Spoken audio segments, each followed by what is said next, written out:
Frères et sœurs en Christ, que Dieu vous bénisse puissamment au nom de Jésus-Christ. Frères et sœurs, exhortons-nous par la parole de Dieu. Nous allons partager aujourd'hui un sujet sur la vraie religion. Celui qui dit qu'il est un vrai religieux, là, c'est que tu dois exactement faire.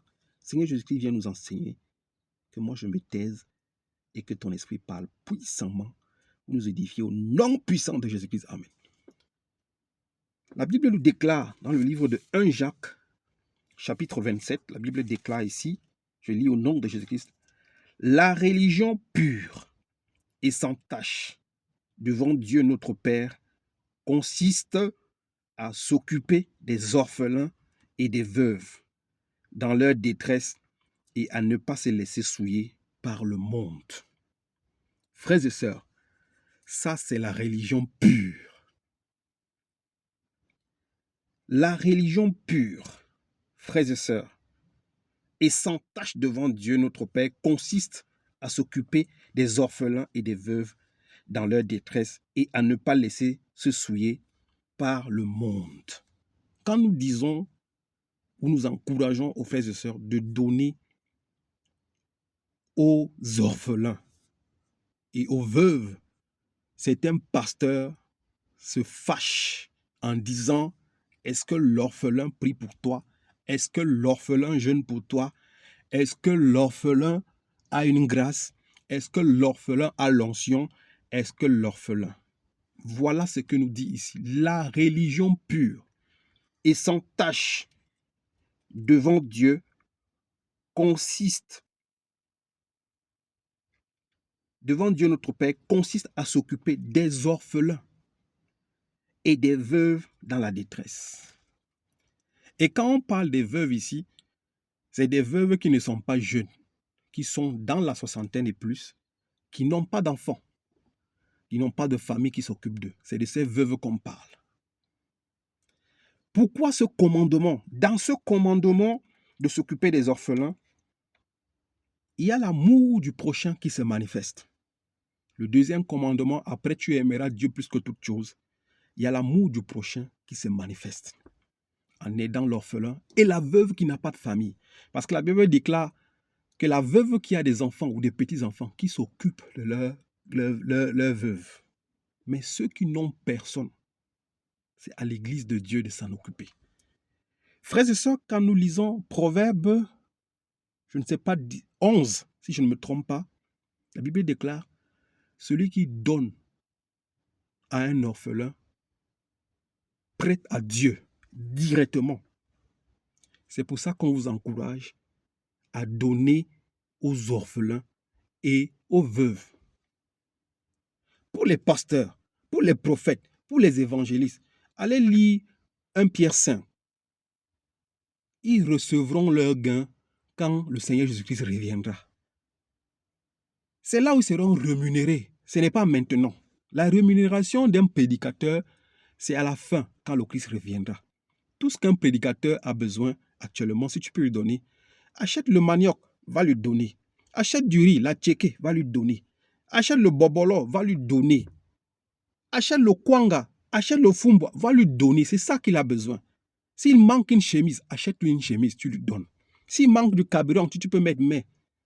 Mais le reste là, si tu veux vraiment bénir Dieu, si tu veux vraiment donner à Dieu, il faut donner à ces personnes-là.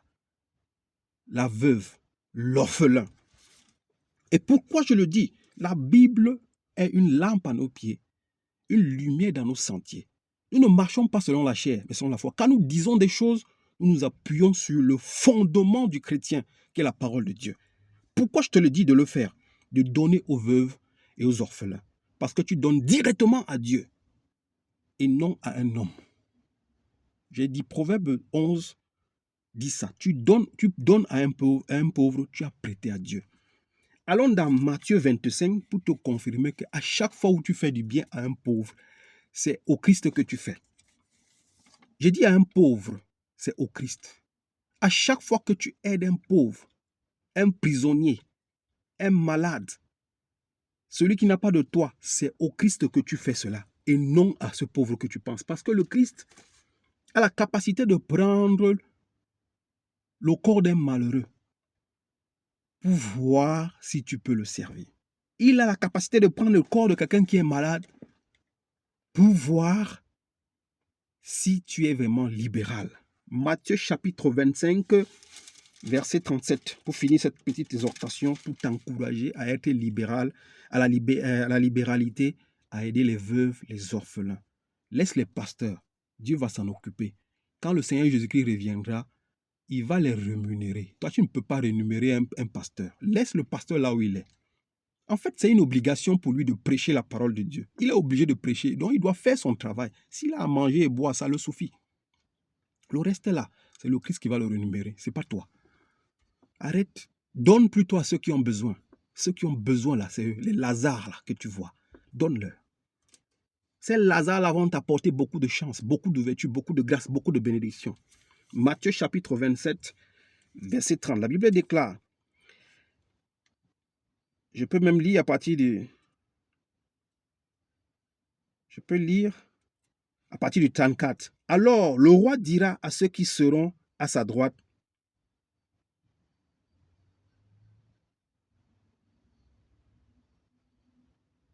ouais, je peux lire à partir de là. Alors le roi dira à ceux qui seront à sa droite, venez, vous qui êtes bénis par mon Père, prenez possession du royaume qui vous a été préparé dès la création du monde. En effet, j'ai eu faim et vous m'avez donné à manger. J'ai eu soif et vous m'avez donné à boire. J'étais étranger, vous m'avez accueilli. J'étais nu et vous m'avez habillé. J'étais malade et vous m'avez rendu visite. J'étais en prison et vous êtes venus vers moi. Les justes lui répondront, Seigneur, quand t'avons-nous vu affamé et t'avons-nous donné à manger, ou soif et t'avons-nous donné à boire? Quand t'avons-nous vu étranger et t'avons-nous accueilli, ou nu, t'avons-nous habillé? Quand t'avons-nous vu malade ou en prison et sommes-nous allés vers toi? Et le roi leur répondra, le Seigneur leur répondra, je vous le dis en vérité, toutes les fois que vous avez fait cela à l'un de ces plus petits de mes frères, c'est à moi que vous avez fait. À chaque fois où tu as donné à un pauvre, c'est au Seigneur Jésus-Christ que tu as donné. C'est à Dieu que tu as prêté. Et cela te sera rendu au centuple. Que Dieu soit loué pour sa parole. Je continue. Ensuite, il dira à ceux qui seront à sa gauche, éloignez-vous de moi, maudits, allez dans le feu éternel qui a été préparé pour le diable et pour ses anges. En effet, j'ai eu faim et vous ne m'avez pas donné à manger. J'ai eu soif et vous ne m'avez pas donné à boire. J'étais étranger et vous ne m'avez pas accueilli. J'étais nu et vous ne m'avez pas habillé. J'étais malade, en prison et vous ne m'avez pas rendu visite. Comme l'apôtre Paul nous encourage, soyez comme, ressentez la même douleur que celui qui est en prison.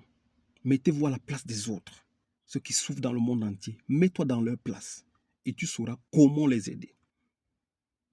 Et vous ne m'avez pas rendu visite.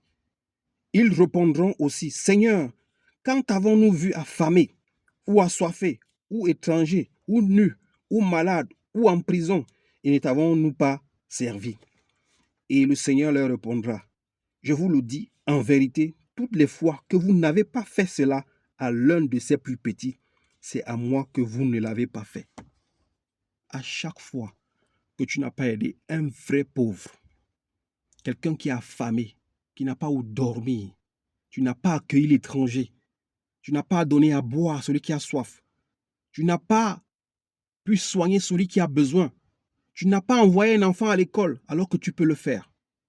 C'est au Seigneur Jésus-Christ que tu ne l'as pas fait. Frères et sœurs, donnez aux veuves, aux orphelins. Laissez les prophètes, les pasteurs, les évangélistes. Va lire 1 Pierre Saint. Dieu va venir les rémunérer. Dieu va payer ses disciples quand il reviendra. Quand il reviendra, il va s'en occuper de ses pasteurs, de ses prophètes. Mais vous, qui avez le superflu, occupez-vous des orphelins et des vraies veuves. Et Dieu vous rendra cela en centuple. Que Dieu vous bénisse puissamment Au nom de Jésus-Christ, Amen.